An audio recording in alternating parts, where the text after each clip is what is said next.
السلام علیکم شیخ صاحب. وعلیکم السلام. الحمدللہ. جیسا کہ آپ کو ٹاپک کا آلریڈی پتا ہے, مجھے آپ یہ بتائیں کیا آپ پاکستان کا جو نظام تعلیم ہے اس سے سیٹسفائیڈ ہیں؟ دیکھیں, ایز فار ایز نظریاتی sort of element is concerned, بالکل بھی سیٹسفائیڈ نہیں ہوں. وہ تعلیمی نظام جہاں پر پچھلے 40 سال سے اگر کچھ تبدیل نہیں ہوا تو مسٹر چپس تبدیل نہیں ہوا. آپ کی ایف ایس سی آپ کی زندگی کا ٹرننگ پوائنٹ ہوتا ہے, اور مسٹر چپس جیسا لا حاصل مضمون پڑھا کے پورا سال ضائع کر دیا جاتا ہے. اس کی جگہ محمد بن قاسم, ٹیپو سلطان, صلاح الدین ایوبی, نور الدین زنگی پڑھایا جاتا نا, تو کبھی بھی اقبال کا شاہین مایوس ہو کے سپریم کورٹ کے سامنے ڈگری نہ بیچتا.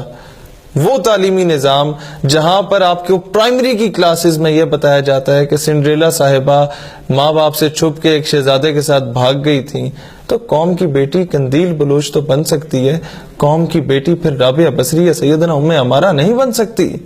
آج سے 30 سال پہلے ہمارے بڑوں کو بتایا جاتا کہ ختم نبوت علیہ الصلوۃ والسلام کی کیا امپورٹنس ہے, تو کبھی کوئی کم ظرف اسمبلی میں بیٹھ کے حلف نامے میں ترمیم کی جسارت نہ کرتا. آج سے 30 سال پہلے اگر ہمارے بڑوں کو بتایا جاتا کہ محمد بن قاسم ایک بہن کی آواز پہ آیا 17 سال کی عمر میں اور اس نے سندھ کو فتح کر دیا, آج کشمیر, برما اور فلسطین کی بہنیں خط لکھنے کے بعد مایوسی کا شکار نہ ہوتے ہیں. اچھا چلیں ٹاپک سے تھوڑا سا ہٹ کے, لیکن جو سینیریو ہے اس کے حوالے سے میں بات کرنا چاہوں گا. آج بھی ایک ہماری قوم کی بیٹی نے ہمارے جو حاکم وقت ہیں ان کو خط لکھا ہے, اس کے بارے میں آپ کی کیا رائے ہے؟ جب چند ٹکوں کے عوض اپنے ضمیر فروخت کیے جاتے ہیں نا, پھر یہی حال ہوتا ہے. ہم یہ تو کہہ سکتے ہیں کہ ہم نے بہت کچھ حاصل کیا, بہت ترقی کی, بڑی عمارتیں کھڑی کر لی, بڑے کالجز بنا لیے, باؤنٹیز آف ڈالرز ہمیں ملے, لیکن کس کے عوض ملے؟ اپنی بیٹی کو فروخت کر کے ملے.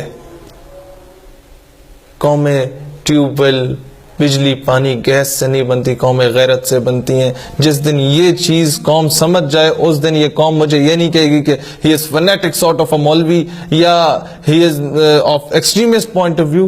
جناب, آپ کو آج اپنی غیرت پہ سمجھوتا کرنا ختم ہوگا. سمجھوتا اب مزید نہیں کیا جا سکتا.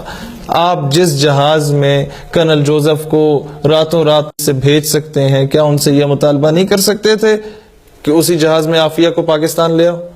آپ جب ریمن ڈیوس کو چند ٹکوں کی عوض, جس نے آپ کے 2 بچوں کو کچل دیا تھا, مار دیا تھا, اسے باعزت طور پہ بری کر دیتے ہیں, اور وہ جا کے دا کنٹریکٹر کتاب میں لکھتا ہے اور اپنے انٹرویو میں جا کے کہتا ہے کہ پاکستان وہ قوم ہے جو چند ڈالرز کی عوض اپنی ماں کو بیچنے کو تیار ہوتے ہیں. تھپڑ مارا ہے ہمارے منہ پہ اس نے.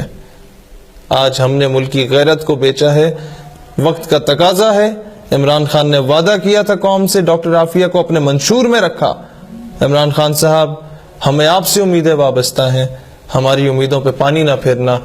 ڈاکٹر عافیہ قوم کی بیٹی ہے, اینڈ آئی مسٹ سے قوم کی بیٹیاں وہ نہیں ہوتی جو قوم کی عزت کو انٹرنیشنل منڈی میں جا کے فروخت کر کے اور پھر آسکر اور نوبل پرائز لیں.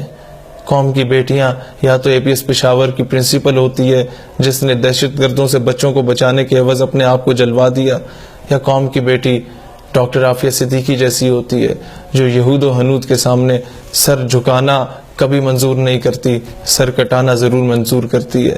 آج پاکستان کی عزت, پاکستان کی بقا اسی میں ہے کہ ڈاکٹر عافیہ صدیقی کو فی الفور رہا کیا جائے اور ملک واپس بلایا جائے.